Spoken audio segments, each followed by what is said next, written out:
कौन बनेगा नेता। नगर निगम के चुनाव पास आने वाले थे। पूरे कानपुर शहर में टिकट को लेकर मारामारी शुरू थी, लेकिन सबसे ज्यादा चर्चा में वार्ड नंबर 40 की सीट थी।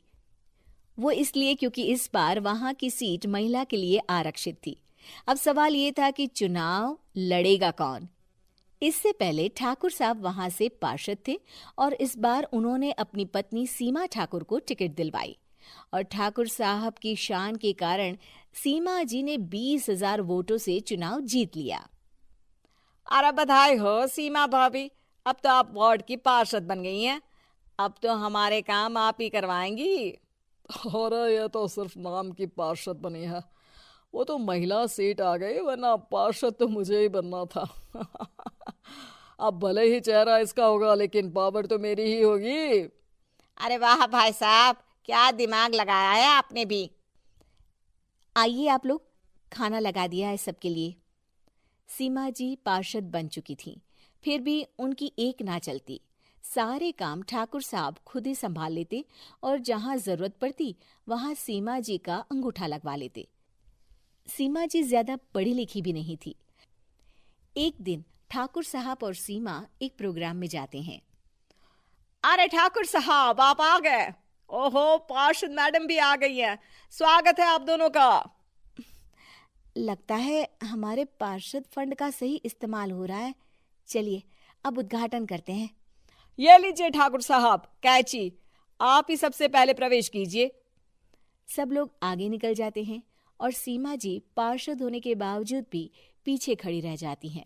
वो देखती हैं कि वेलकम बोर्ड पर उनका नाम है, लेकिन महिला होने के कारण कोई उनका सम्मान नहीं कर रहा। अगले दिन एक आदमी उनके घर आता है। अरे ठाकुर साहब नमस्कार।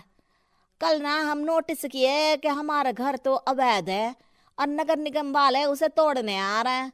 अरे कुछ कीजिए ना ठाकुर साहब।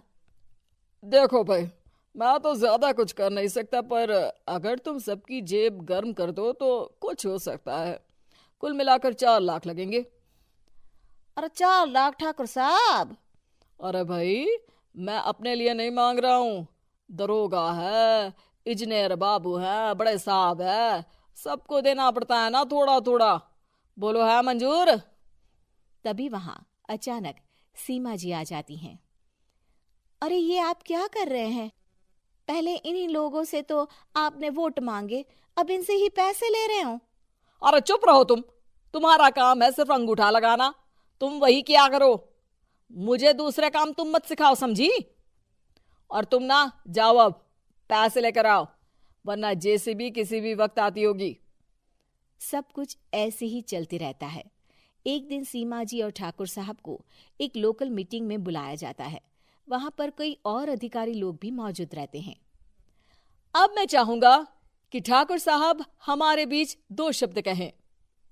मेरे प्यारे भाइयों और बहनों, आज मेरा सौभाग्य है कि मैं आप सबकी सेवा दिन रात कर पा रहा हूं।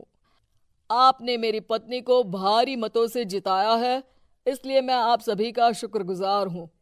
मैं आप सबसे वादा करता हूं कि हमेशा की तरह हमारे वार्ड में किसी को कोई तकलीफ नहीं आने दूंगा। सभी लोग तालियां बजाने लगते हैं। अब मैं माननीय पार्षद मैडम को स्टेज पे बुलाना चाहूंगा। अपने नाम को बुलाया सुनकर सीमा जी एकदम चौंक जाती है।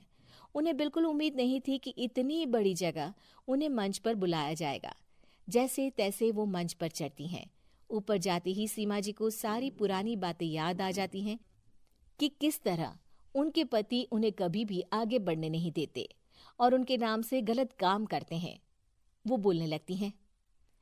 मैं आपके वार्ड की पार्षद सीमा हूं। आप में से बहुत कम लोग ही मुझे जानते होंगे, क्योंकि इससे पहले मुझे कभी ऐसा मौका ही नहीं मिला।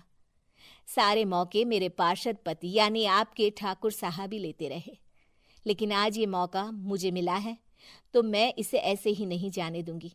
मैं आपको ये बताना चाहती हूँ कि आपके ठाकुर साहब मेरे नाम की आड़ में गैर कानूनी काम करते हैं, जिस पर अंगूठों के निशान मेरे होते थे।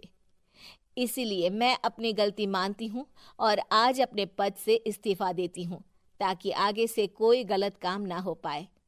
अब फैसला आप सबके हाथ में है कि आप हमें क्या सजा देना चाहते हैं।